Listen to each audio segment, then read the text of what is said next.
Welcome to my first video on Mr. and MS. If you've watched the trailer, you'll have seen that I said that I'll be talking about mental health. And I think to give this a bit of context, a little bit about my story, I think when I was first diagnosed, the first thing I thought was, what the hell's MS? I didn't know anything about it. In fact, I remember the first time I spoke to my then wife, and I wasn't even sure what MS was. I thought it was ME, and I had to go and do a bit of research. And it wasn't long after I'd conducted my research that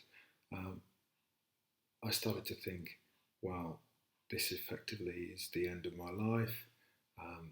Where do I go from here? I've got to make radical changes.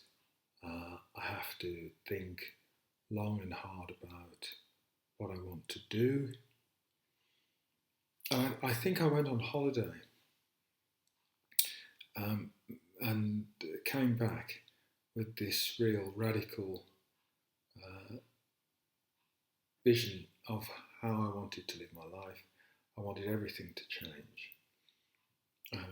And I did change everything. And the first thing I'm going to say about if you've been newly diagnosed with MS is you need to start breathing. And when I say that, you've just got to take a real deep breath and hold it for a few seconds and then breathe out. And you need to keep doing that just until you can feel your feet on the ground again, and just so you can be a little able to understand what's happened and a little able to stay grounded.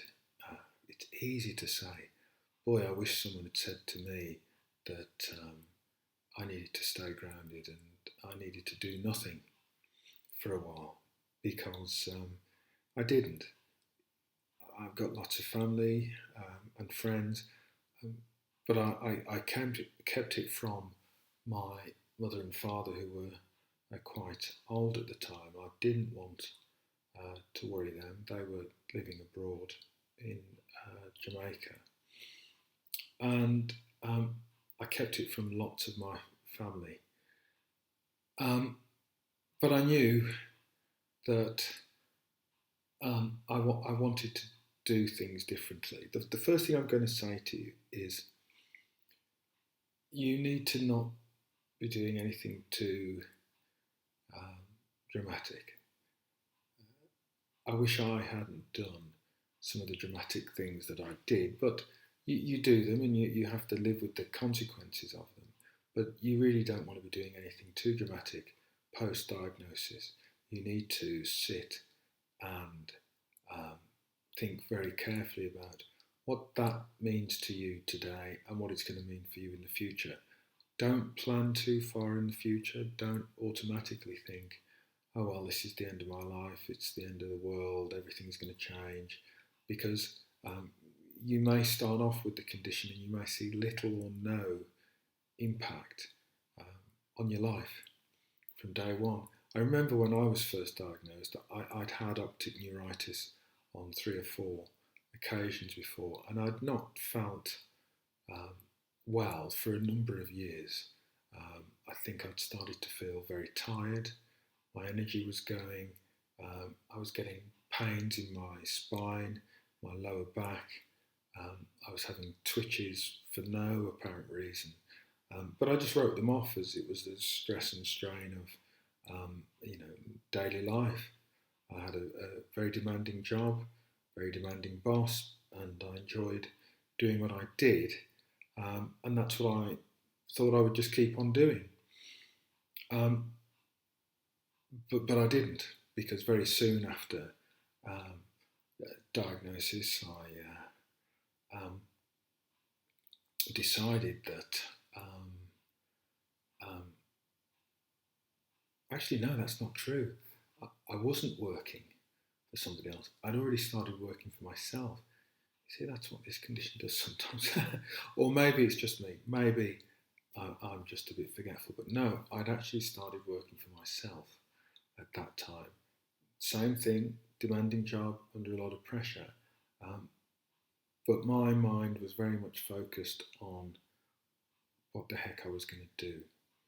I wasn't happy with my life, and I think if if if you get diagnosed with MS, the one thing that I would say to you is, if there are problems in your life now when you're diagnosed, MS just puts a big magnifying glass in front of them. So if you have problems with your relationships, problems with your work, problems with your children, problems with your family and friends, problems with money, problems with your home, problems with your mum and dad, if you have any kind of relationship issues or any worries, MS tends to magnify them.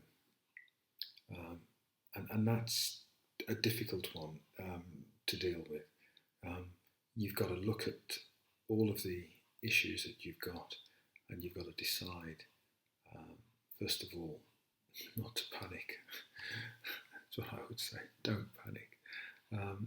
It's important for you to uh, just breathe. I wish I'd done a bit more breathing. I wish I'd sought out some people to be able to talk to, and you must try and do that. Um, you will probably find that having MS, if you've been difficult, as I was and probably still am, having MS, having any chronic health condition, um, it isn't going to make it any easier. I call it I swear when I call it, so I won't swear. I think if you were an arse before you were diagnosed, you're still going to be an arse after. I think I had that capability. Um, I hope that I'm not now, but I think at the time I was, and if you're facing that situation, you are going to be as well. And you've just got to be careful of that and try and manage it.